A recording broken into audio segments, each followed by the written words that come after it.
রামাল্লাহের উত্তর পূর্বে অবস্থিত আবু ফালাহ গ্রামে স্থানীয় ফিলিস্তিনি কৃষকেরা তাদের ফসল জলপাই সংগ্রহ করছেন। এই এলাকা জলপাইয়ের জন্য বিখ্যাত। জলপাইয়ের তেল সেখান থেকে বিদেশেও রপ্তানি করা হয়। ইসরায়েলি বাহিনীর হামলায় এই এলাকার ফসল অনেকটাই বিনষ্ট হয়েছে। বেঁচে যাওয়া ফসল তুলতে স্থানীয় কৃষকেরা কঠোর পরিশ্রম করেছেন।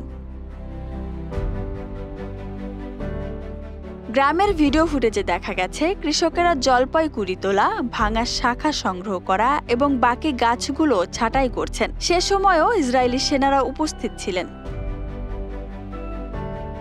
স্থানীয় কৃষক রাজি হাসান জানান, ইসরায়েলিরা জলপাইয়ের গাছ লাগানো জমিতে হামলা চালিয়েছিল। তারা গাছ কেটে ফেলেছে, মাটি থেকে উপরে ফেলে দিয়েছে এবং শাখাগুলো ভেঙে দিয়েছে। পরিস্থিতি কিছুটা শান্ত হওয়ায় কৃষকেরা তাদের ক্ষতি মেটানোর চেষ্টা করছেন।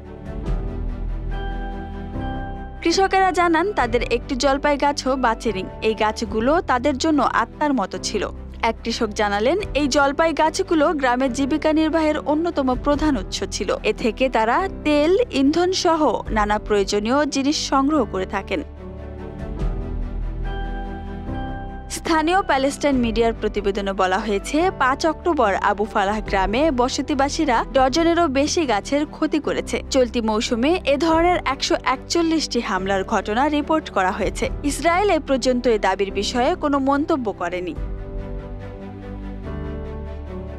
Desk report, Dhaka express.